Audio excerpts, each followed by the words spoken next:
3절부터 15절까지의 말씀입니다. 요한복음 3장 3절부터 15절까지입니다.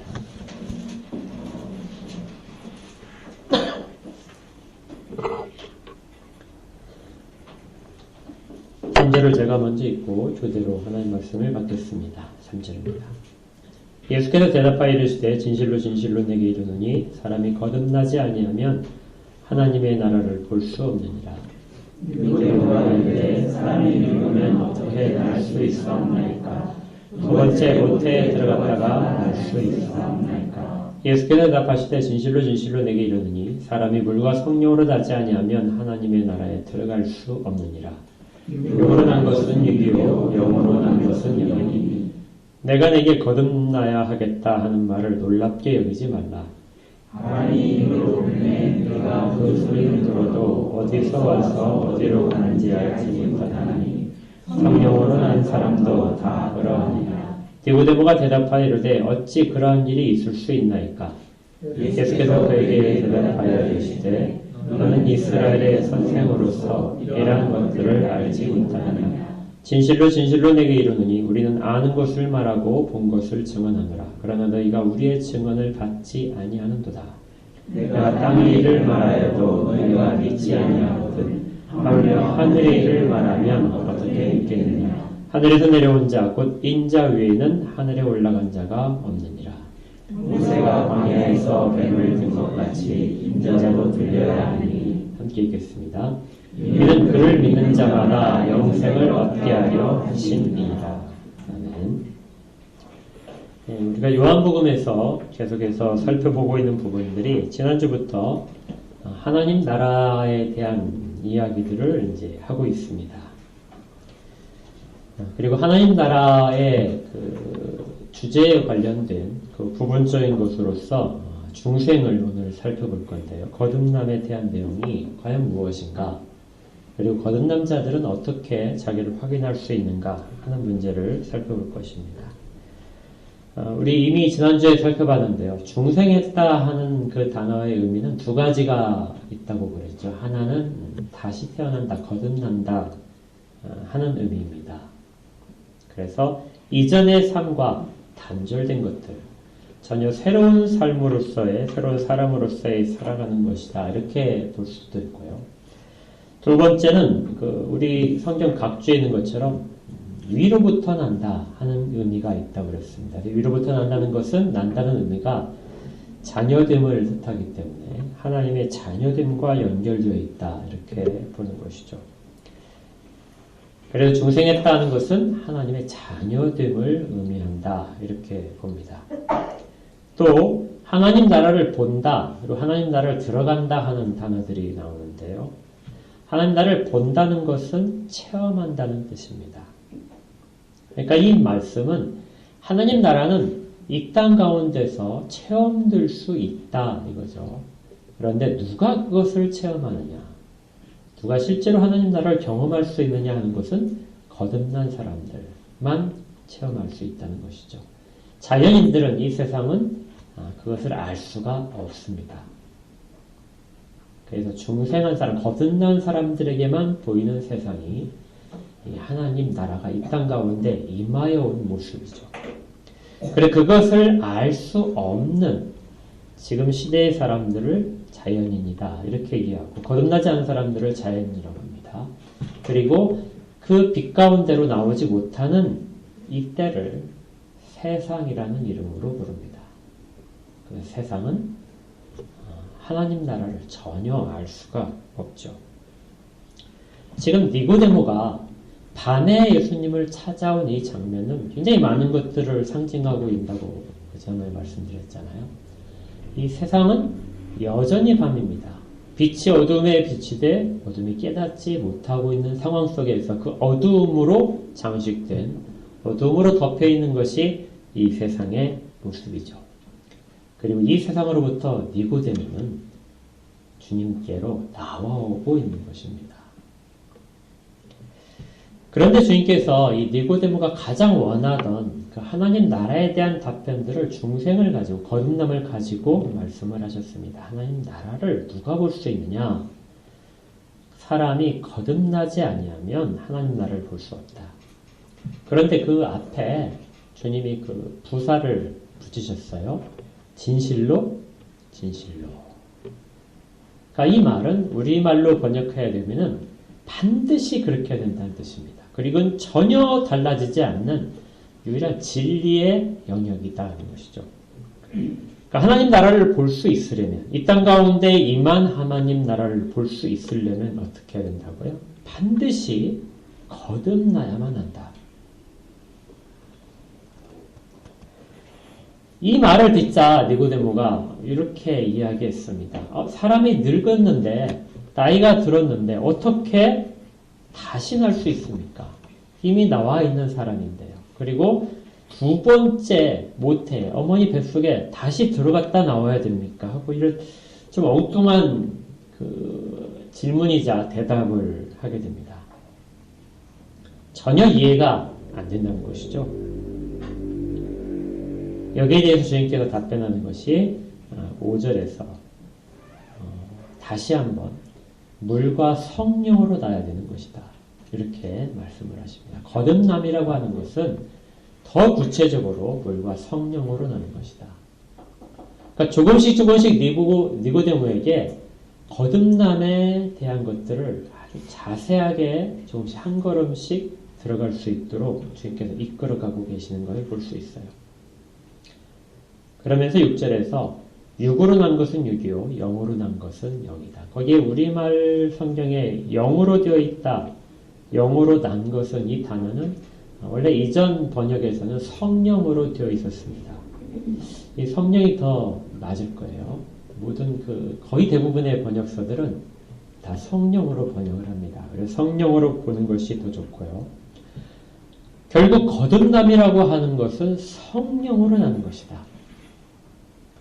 니고데모가 오해하는 것처럼 육체가 다시 태어나는 것이 아니라, 육체가 재조립되어서 어떻게 다시 형태가 만들어지는 것이 아니라 성령으로 나는 것이 실질적인 거듭남의 핵심이라는 것이죠. 그래서 오늘 우리가 중점적으로 살펴볼 부분은 이 물과 성령으로 거듭난다. 이 말의 의미가 진짜 무엇인지, 그리고 이 속에서 우리가 앞으로 붙잡고 가야 될 핵심적인 내용이 무엇인지를 살펴볼 것입니다.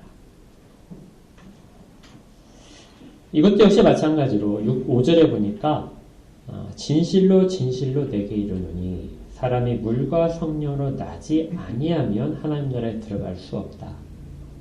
앞에서는 거듭나지 아니하면 하나님 나라를 볼 수 없다 그렇게 했는데요. 이건 조금 더 구체적으로 물과 성령으로 나지 아니하면 하나님 나라에 들어갈 수가 없다. 이것은 앞으로 오실 하나님 나라에 대한 어떤 이야기처럼 들리기도 합니다. 그런데 진실로 진실로 이 말이 붙었기 때문에 이건 반드시 이렇게 해야 된다는 뜻이죠. 이제 물어볼까요? 여러분들은 물과 성령으로 거듭나셨습니까? 물과 성령으로 나지 아니하면 하나님 나라에 들어갈 수 없다고 하니까 물과 성령으로 나야 되는지를 우리가 확인을 해야 되겠죠. 그리고 그것을 믿어야 되겠죠. 자, 그러면 이제 물과 성령으로 거듭난다. 물과 성령으로 난다는 의미가 무엇인지 이 부분에 대한 것들을 살펴봐야 되는데요. 이 교회의 역사 가운데서 이 부분에 대한 논쟁이 아주 많았습니다. 왜냐하면 하나님 나라에 들어가는 그 자격 기준, 조건이 될 수 있는 것이기 때문이죠. 잘못된 부분들은 다 말씀을 드리지 않고 굉장히 많기 때문에 우리가 받아들일 수 있는 한계까지를 설명을 먼저 해드리겠습니다. 가장 전통적으로 해오던 그 해석이 여기 이제 물에 집중되어 있는데요. 성령으로 난 자들이 하나님 나라에 들어가는 것은 우리가 다 이해를 할 수 있습니다. 그런데 이제 물에 붙어 있어서 물로 난다는 것은 무슨 뜻인가? 가장 전통적으로 해석해온 것은 물 세례와 관련된 것이다. 이렇게 받는 사람들이 있었어요. 물은 물 세례를 의미하고 성령은 성령 세례를 의미한다. 그리고 이 세례라는 형식을 다 거쳐야 된다. 이렇게 이해를 오랫동안 해왔습니다. 특히 이제 천주교가 이렇게 받아들였어요. 형식을 굉장히 중요하게 생각하는 겁니다. 그러니까 물과 성령으로 나지 않으면 하나님 나라에 들어갈 수 없으니까 2번의 세례를 받아야 된다. 앞에 세례가 물 세례라면 유아 세례나 아니면 성인이 되어서 신앙 고백을 하고 나서 받는 세례 혹은 침례를 받으면 1단계를 통과한 것이고, 그렇게 된 사람 중에서 성령을 받아야 2번째 성령으로 나는 것이다. 그래서 2번의 세례를 이야기를 한 사람들이 굉장히 많았습니다. 그러니까 세례를 못 받으면 천국에 들어갈 수가 없다는 것이죠. 그래서 천주교에서는 사람이 죽기 전이라도 반드시 세례를 받아야 됩니다. 그래서 사람이 죽기 전까지 세례를 안 받았으면 응급 상황으로 취급을 해서 아주 특별한 예외적인 규정으로 세례를 받게 하기도 합니다. 그러니까 그만큼 물세례가 중요하다고 본 것이죠. 이걸 좀 이 구절에서 좀 오해한 우리 개신교의 일부 교단에서는 성령 세례를 또 반대로 강조한 사람들이 많았습니다. 그리고 성령 세례가 성령과 불로서 세례를 주신다 하는 의미에서 불을 받는다. 이렇게 연결해서 불을 받아야 성령을 받은 것이다. 이렇게 이해한 사람들도 있었습니다. 이런 것들은 성령으로 난다는 의미를 좀 오해한 부분이죠. 물론 성령을 받아서 능력을 행하는 사람들이 있습니다. 그렇지만 능력 행함과 중생은 별개의 것입니다. 중생과는 관련이 없는 것이죠. 그래서 물과 성령으로 난다는 것을 물 세례와 성령 세례로 취급하는 것을 이해하는 것은 옳지 않습니다. 이건 좀 피해야 되는 내용인데요. 그런데 그 의미를 다 버릴 수는 없어요. 물 세례가 의미하는 것과 성령 세례가 의미하는 것의 그 의미는 그대로 남아 있어야 됩니다. 이걸 이제 받아들이는 2번째 이해가 물을 성령으로서 이해하는 것입니다. 물을 성령으로 이해하니까 좀 말이 이상해지죠. 5절에 보게 되면 분명히 물과 성령으로 나야 된다 이렇게 얘기했는데, 물과 성령을 동일한 것으로 보는 그런 이해가 있습니다. 이건 결론적으로 말씀드리면 잘못된 것이 아닙니다. 왜냐면 이제 우리 번역을 할 때 여기에 물과에서 과라고 하는 것이 영어로는 엔드이고 이제 헬라어로는 카이라는 단어인데요. 이건 종종 즉 이렇게 해석됩니다. 그러니까 다시 말하면 이렇게 되는 것이죠. 그래서 이건 해석할 때 물과 성령으로 물, 즉 성령으로 이렇게 해석할 수가 있습니다. 단어 자체도 그렇게 해석될 수 있고요. 요한복음에서는 특별히 물이 성령을 상징하는 그 이미지로서 아주 많이 사용됩니다.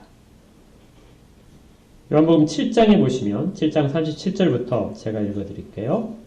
명절 끝날 곧 큰 날에 예수께서 서서 외쳐 이르시되 누구든지 목마르거든 내게로 와서 마시라.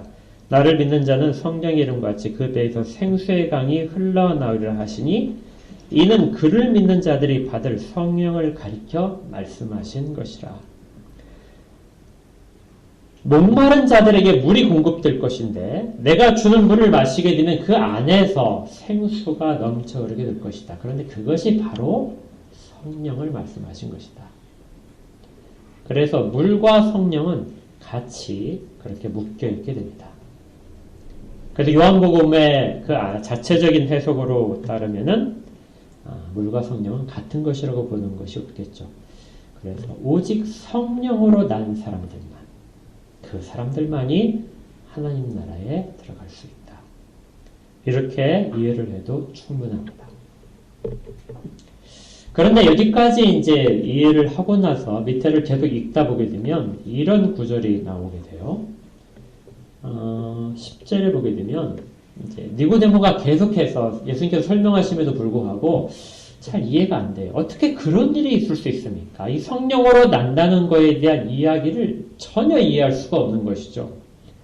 그렇게 한 걸음도 그 진리에 대한 이해로 나가지 못하는 니고데모에게 10절에서 예수께서 그에게 대답하여 이르시되 너는 이스라엘의 선생으로서 이러한 것들을 알지 못하느냐. 이 말씀은 네가 이스라엘의 선생이라면 구약에 대해서 알고 있는 사람이라면 물과 성령으로 나야 된다는 이 의미를 네가 충분히 이해하고 있어야 된다. 심지어 그것을 가르쳤어야 된다고 말씀하시는 것이죠. 그러니까 이 거듭남에 대한 이야기는 주님이 갑자기 말씀하시는 것이 아니라 구약에서 이미 강조되어서 이야기되어 있었다. 그리고 넌 이것을 충분히 가르쳤어야 되는데 네 자신이 그걸 지금 알지 못하고 있는구나 하는 책망과 같습니다. 그럼 주님은 과연 어디를 인용을 하고 계신 걸까요? 이게 에스겔서 36장입니다. 우리 한번 찾아볼까요? 에스겔서 36장. 제 성경으로 1207쪽입니다.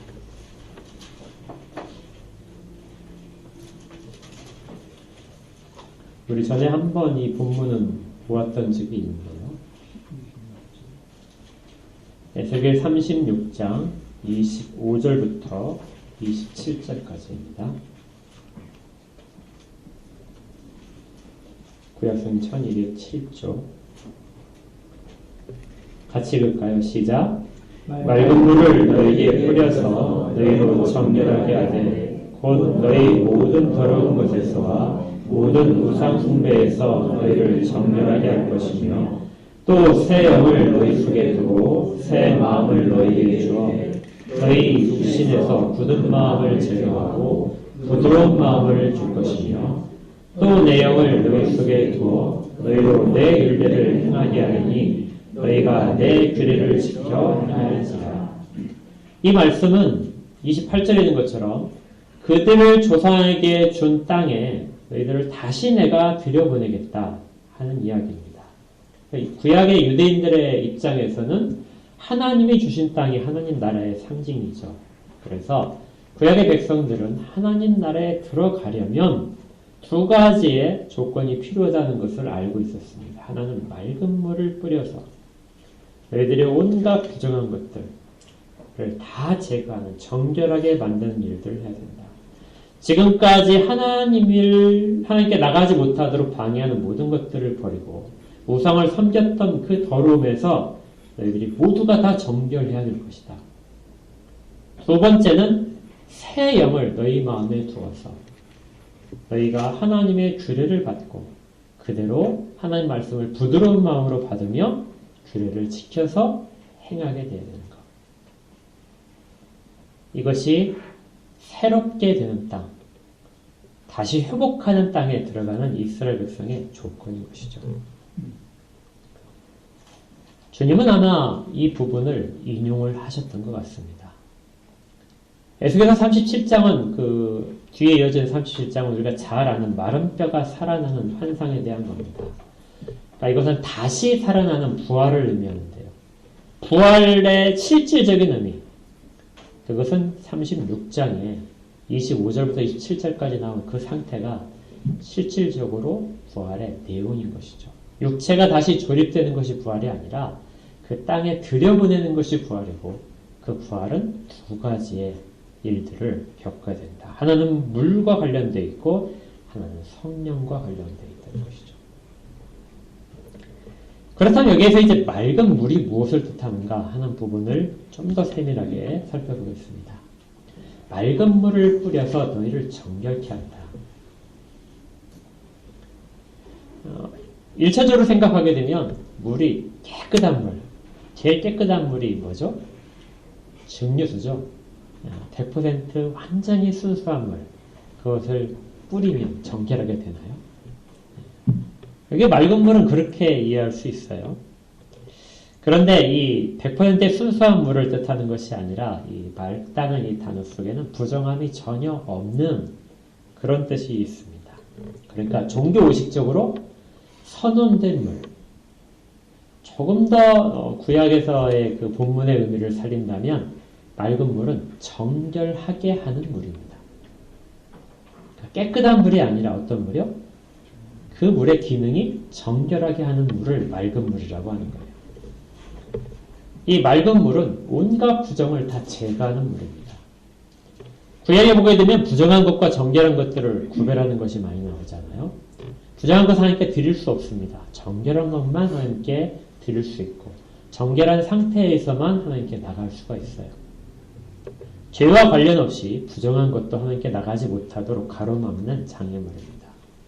일반적으로 그 사소한 부정함, 어떤 좀 그릇이 더럽혔거나 이렇게 좀 사소한 부정함, 여기에 대한 것들은 물로 씻으면 돼요.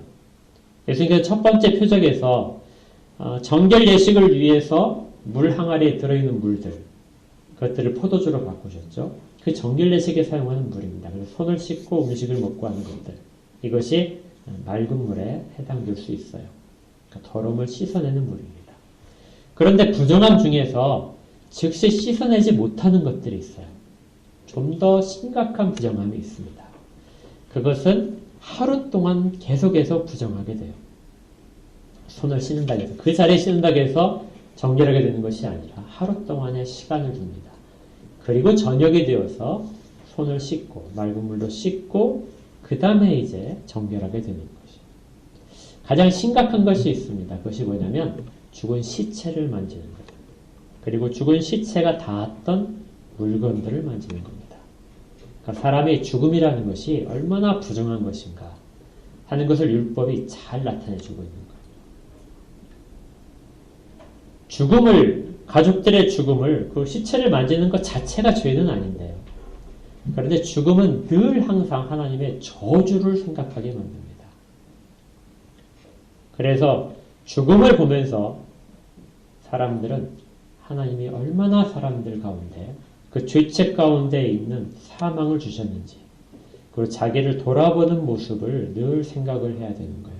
그래서 가장 부정한 것이 됩니다.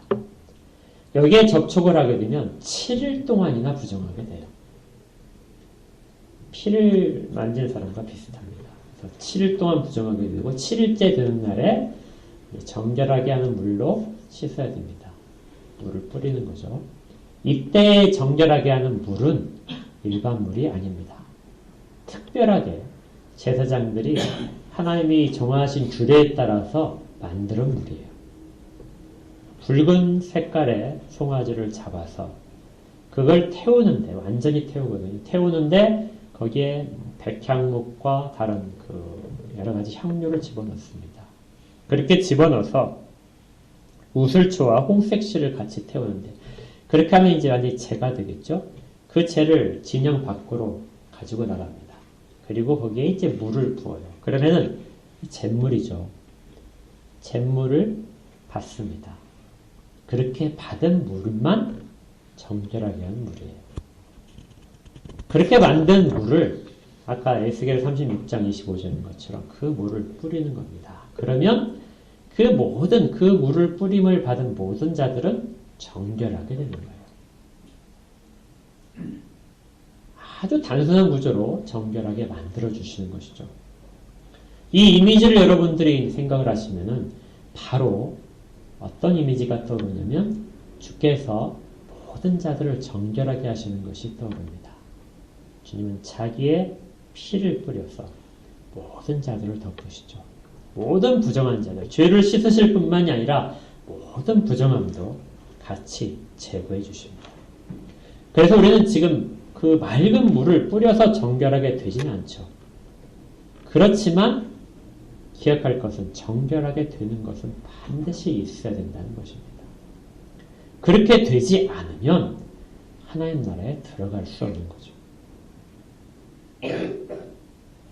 그리스도 없이 하나님 나라에 들어갈 수 있는 사람은 아무것도 없게 되는 겁니다. 그래서 구약의 백성들도 그 일들을 반복함으로써 그리스도께서 하실 일들에 대한 기대감을 가지게 되는 것이고요. 실제적으로 신약시대에 주께서 하신 일들에 대해서 구약이 설명하고 있는 것을 깨달아야 했습니다. 그러나 이것들을 여전히 알지 못하고 있게 되는 거죠. 또 이 물은 생명을 뜻합니다. 주님께서는 이 정결하게 하는 물의 이미지보다도 훨씬 더 확장을 하시는데요. 그 깊은 의미가 뭐냐면 물은 생명을 공급하는 것이다. 그래서 물로 거듭난다, 물로 낫는다 하는 이 이야기는 물 자체가 가지고 있는 생명력을 이야기합니다. 그리고 주님은 자신을 물이라고 그렇게 말씀하시죠. 요한복음 4장 14절에 내가 주는 물을 마시는 자는 영원히 목마르지 아니하리니 내가 주는 물은 그 속에서 영생하도록 솟아나는 샘물이 될 것이다. 내가 주는 물을 마시는 자들은 모두가 다 영생을 하게 될 것이다. 이렇게 본다면 물은 그리스도를 상징할 수 있습니다. 그리스도께서 우리를 위하여 대속하시고 자기의 피를 뿌려서 정결하게 하시고 그리고 그리스도께서 주시는 것으로 말미암아 생명을 가지게 되는 일들, 이미 죽은 자들이 다시 살아나는 일들은 반드시 예수 그리스도 뿐이라는 것이죠. 그래서 앞에 있는 물로 나야 된다 하는 것은 그리스도를 통과해서 그리스도 안에 들어와야 된다는 말과 동일합니다. 그리고 그렇다면 이제 성령은 당연히 우리가 쉽게 이해할 수 있겠죠. 성령은 성령 하나님을 이야기합니다. 아까 에스겔 36장에서 내 영을 너희 가운데 둔다 이 말씀처럼 하나님의 영이 우리 가운데 들어있지 않으면 정결하게 되더라도 그리고 그리스도가 생명을 주시더라도 하나님의 말씀대로 살 수 있는 능력을 전혀 가질 수 없게 됩니다. 여전히 율법을 범하게 될 것이고요. 율례를 행할 수 없게 됩니다. 이 사람들은 새로운 마음을 가지지 못하게 돼요. 그래서 물은 밖으로부터 주어지는 것이라면 성령으로 나타나는 것은 안에 있는 속사람의 변화를 이야기합니다. 속사람 자신이 바뀌어야 하나님 나라에 들어갈 수 있다는 것이죠. 이것이 성령님의 사역입니다. 성령으로 낳지 아니하면 너희들은 하나님 나라에 들어갈 수 없다. 결론적으로 얘기하면 죄에 대한 모든 것들이 다 깨끗하게 사함을 받고 그리고 우리 가운데서 새로운 마음이 되어야만 이것이 진정으로 거듭난 사람이 되는 것이고 위로부터 난 사람입니다. 이 땅에 매어있지 않고 그리스도로부터 나게 되고 성령님으로부터 난 사람이 되어야 하나님 나라에 들어갈 수 있게 되는 것이죠. 또한 그리스도의 사역과 성령님의 사역은 떨어져 있지 않습니다. 두 분이 이건 그리스도께서 담당하시고 저건 성령님이 담당하시고 그렇지 않고요. 언제나 삼위일체 하나님의 사역 가운데 일어나죠. 그래서 앞에 설명했듯이 물과 성령으로 거듭난다 하는 이야기는 실제로 두 것을 하나로 묶어서 하나님 몸으로부터 나야 된다. 위로부터 나는 말과 전혀 다르지 않습니다. 다 같은 의미죠. 우리가 가진 노력이나 우리의 가진 도덕적인 깨달음들 이런 것들 선한 행위로서 거듭날 수 있는 것이 전혀 아닌 것입니다. 그래서 우리가 잘 아는 아이들 교회 학교에서 하는 찬양이 있었죠. 돈으로도 못 가요. 하나님. 여기는 정말 아주 기가 막히게 가사들을 잘 만들어 놨고요. 전혀 잊어서는 안 되는 그 의미가 중생의 거듭남에 대해서 알면 알수록 이 가사가 정말 잘 썼다는 것을 알게 됩니다. 반주 없이 그냥 우리 한번 해볼까요? 네. 가사는 제가 돈으로도 못 가요 하나님 나라, 힘으로도 못 가요 하나님 나라, 거듭나면 가는 나라 하나님 나라, 믿음으로 가는 나라 하나님 나라. 한번 해볼까요? 시작. 돈으로도 못 가요 하나님 나라, 힘으로도 못 가요 하나님 나라, 거듭나면 가는 나라 하나님 나라, 믿음으로 가는 나라 하나님 나라. 2절입니다. 벼슬로도 못 가요. 벼슬로도 못 지식 갖고 못 가요. 하나님 나라. 지식 갖고 못 가요. 하나님 나라. 거듭나면 가는 나라. 거듭나면 가는 나라. 하나님 나라. 믿음으로 가는 나라. 믿음으로 가는 나라. 하나님. 3절입니다. 어여뻐도 못 가요. 어여뻐도 못 가요. 하나님 나라. 마음 착해도 못 가요. 마음 착해도 못 가요. 하나님 나라. 거듭나면 가는 나라. 거듭나면 가는 나라. 하나님 나라. 믿음으로 가는 나라. 하나님 나라. 이 모든 일들이 그리스도께서 이 땅 가운데 오셔서 하는 일들로부터, 하시는 일들로부터 시작되고 있습니다. 그런 의미에서 지금 니고데모가 밤에 주님 앞에 나온 일은 아주 큰 의미를 갖고 있죠. 그는 중생을 하지 않은 세상 가운데 속해 있으면서 중생으로 나오는 자들의 모습을 보여줍니다. 어둠에 속해 있는데 어둠 속에서 빛으로 나오는 주인 거죠. 마치 어미 뱃속에서 아이가 태어나기 위해서 용을 쓰는 것처럼 그렇게 지금 뛰쳐나오고 있는 자, 이 자가 지금 니고데모입니다. 그래서 그가 중생한 자인지 아직 중생하지 못한 자인지는 우리가 파악하기가 매우 어렵습니다. 또 주님께서도 말씀하시듯이 우리가 바람이 어디에서 시작됐고 어디로 가는지는 알지 못하지만 지금 바람이 부는 것은 깨달을 수 있다 하시는 말씀처럼 중생한 자들은 언제 내가 중생했는지 알 수 없습니다. 일부 이단에서 몇 월 며칠 날 그 시간까지 몇 시까지 기억하면서 그때는 중생했다 이렇게 막 이야기하고 있는 것이 있는데요. 정말 어리석죠. 니고데모의 모습처럼 언제 그가 중생했는지 아직 중생하지 못한 것인지는 우리가 전혀 파악할 수 없습니다. 그런데 지난주에 말씀드린 것처럼 그의 인생이 끝나갈 때 보니까 그는 중생한 자가 확실하죠. 그래서 우리는 시간이 좀 지나면은 분명한 증거들을 볼 수는 있습니다. 여기에 대해서 너무 중생한 모습은 우리가 반드시 살펴보아야 될 내용이기 때문에 제임스 패커가 특별히 언급을 한 부분을 읽어드리겠습니다. 그가 이 시대에 알아야 될 기독교 핵심 용어라는 책에서 중생한 자들의 어떤 특징적인 모습을 어린 아이와 비교를 해서 설명해주고 있어요. 거듭난 사람이 보여주는 표징은 막 태어난 아이가 보여준 행동과 일치한다. 막 태어난 어미의 뱃속에 있다가 이제 막 세상 밖으로 나온 어둠에 있다가 빛으로 나온 사람은 특별한 표식을 보여준다는 것이죠. 첫 번째가 본능적으로 운다. 이전과 단절된 상황 속에서 아이는 울게 됩니다. 동일하게 거듭난 사람들도 운다는 것이죠. 그런데 누구를 향해서 울냐면 하나님을 향해서 울게 됩니다. 그리고 이 울음 속에는 기도가 있겠죠. 그래서 중생한 사람들은 하나님을 반드시 찾게 된다는 겁니다. 하나님을 찾지 않으면서 기도하지 않으면서 하나님께 매달리지 않으면서 중생했다는 말을 할 수는 없다. 두 번째는 아이는 본능적으로 젖을 빤다는 것입니다. 아이는 살기 위해서 젖이 필요한 것처럼 중생한 사람, 거듭난 사람도 신령한 음식이 필요하다. 이것이 우리가 잘 알듯이 하나님의 말씀입니다.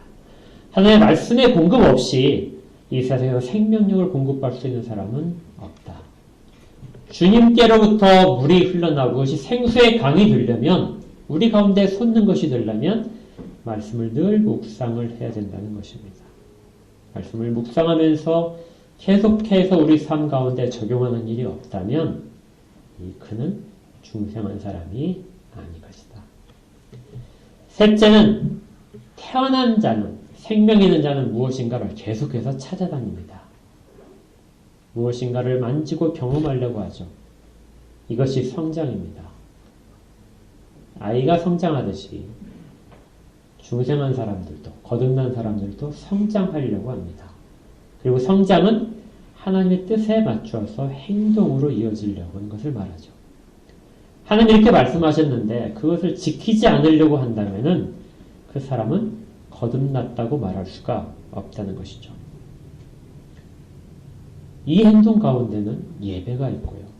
그리고 섬김이 있습니다. 그리고 세상 가운데서 그리스도의 제자로서 하나님의 자녀로서 살려고 하는 욕구들이 일어나게 됩니다. 행위와 직접적인 관련이 있는 거죠. 어떤 행위를 통해서 중생할 수 있는 건 아니지만 중생한 사람들은 하나님의 마음에 합당한 행동들을 선택하려고 하고 그것을 자기의 의지를 동원해서 자발적으로 하게 됩니다. 중생을 그걸로 체크할 수 있다는 것이죠. 마지막으로는 아이는 부모를 압니다. 그리고 부모 안에서 안겨 있으면 부모를 통해서 편안함을 누리죠. 다른 어떤 곳에서 편안함을 누리지 못하고 오로지 하나님 품 안으로 들어왔을 때 그때야 비로소 평안을 느끼는 이런 상태를 경험한다면 당신은 중생한 사람입니다. 이렇게 말을 해도 된다는 것이죠. 하나님을 찾고 그리고 말씀을 계속해서 공급받고 그리고 하나님의 뜻대로 행하려고 하고 하나님 안에서 진정한 평안을 누리게 되는 자라. 이 사람이 물과 성령으로 난 사람들입니다.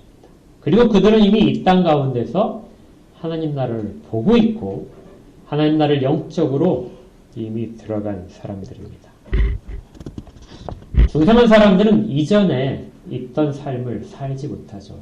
우리가 지난주에 살펴봤듯이 니고데모는 주님께 나오는 이 모습 속에서는 그가 중생한 자인지는 잘 모르지만 그는 이전의 삶이 갖고 있었던 세상 가운데 갖고 있는 그 모든 지위들을 잃어버리고 영성들을 잃어버리게 됩니다. 그리고 대신 그리스도를 찾아 나가죠. 그리고 그리스도를 위하여 자기의 모든 것들을 사용할 수 있게 됩니다. 단기간에 이루어지진 않았다고 했죠. 그렇지만 중생한 자는 반드시 모습을 보이게 됩니다. 이제 우리 가운데로 물어봐야 돼요. 우리가 과연 그렇다면 중생한 자인가? 아니면 그렇게 중생한지 중생하지 않은지를 잘 모르지만 최소한 어둠에서부터 빛으로 그렇게 찾아가고는 있는지 그런 경향성이라도 가지고 있는지를 우리에게 물어봐야 됩니다. 그리고 그것이 우리 가운데 목격되고 있다면 주님 말씀을 잘 들어야 됩니다. 니고데모에게 주님은 지금 계속 반복해서 거듭남에 대한 비밀을 계속 알려주고 계세요. 동일하게 그런 상태에 있는 모든 사람들은 주님의 이 반복되는 권면들을 계속해서 받아야 됩니다. 그리고 내 가운데서 점검을 해보고 과연 나는 그런 사람인지. 물과 성령은 우리 가운데서 이 일이 반드시 결과를 맺을 것을 말씀합니다. 왜냐하면 하나님이 하시는 거니까요. 하나님을 이길 수 있는 것은 아무것도 없습니다. 어떤 어리석은 사람들은 우리가 성령을 받은 다음에 성령을 이룰 수 있다 이렇게도 생각하는 사람들이 있어요. 절대 그렇지 않습니다. 성령은 우리가 이미 더러운 자일 때 우리가 죄악을 다 이렇게 죄악 가운데 있을 때 우리를 살리기 위해서 오시고 그리고 우리를 그 마지막 영화로움에까지 이룰 수 있도록 우리를 보호하시고 끌어가십니다. 우리가 어떤 행위를 통해서 성령님을 받아들인 것이 아니에요. 오로지 믿음입니다. 믿을 때 너희가 성령을 받지 않느냐. 갈라디아서 말씀처럼 믿을 때 성령께서는 우리 가운데 들어오시고 우리의 모든 부정함과 거룩하지 못한 부분에 불구하고 떠나지 않으십니다. 그리고 성령은 우리의 부정함 때문에 그 싸움을 지지 않으세요. 우리는 질 수 있어요. 그렇지만 성령 하나님은 우리의 부정함이, 어떤 사탄의 어떤 꾀임이, 그리고 거기에 우리가 실족함이 성령님을 내쫓을 만한 그러한 힘이 없는 거죠. 성령 하나님은 어떤 거에도 지지 않습니다. 그래서 우리 가운데 오신 후에 우리를 반드시 하나님 나라에 들어가는 자로 계속해서 만들어 가실 것입니다. 그것이 물과 성령으로 난 자들에게 약속된 내용이고요. 하나님 나라와 관련된 내용입니다. 그리고 이 일들이 우리 가운데 이미 일어났고 지금 일어나고 있는 중인 것이죠. 이걸 붙드시면 됩니다. 이것이 바로 믿음이죠. 우리는 오직 믿음으로 거듭나고 그렇게 거듭나서 하나님 나라에 가고 있는 사람들이고 지금 이 땅 가운데서 하나님 나라를 실질적으로 체험하는 사람들입니다.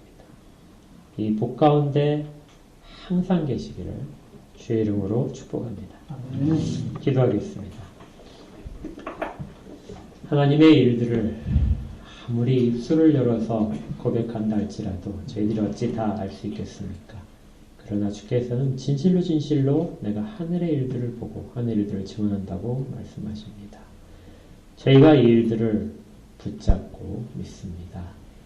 그래서 저희들 가운데 일으키신 성령 하나님이 계시고 또 주의 은혜로 말미암아 모든 부정함이 씻어진 것들의 결과들을 지금 살아가고 있습니다. 감사를 드리며 이 일에 저희가 완전히 순종하고 믿음으로 저희 모든 것들을 다해 갈 수 있도록 인도하여 주옵소서. 하나님이 시작하신 일, 우리 가운데 것들을 다 깨달아 깊은 하나님의 뜻을 살피는 자들이 될 수 있도록 인도하여 주옵소서. 예수님 이름으로 기도합니다. 아멘.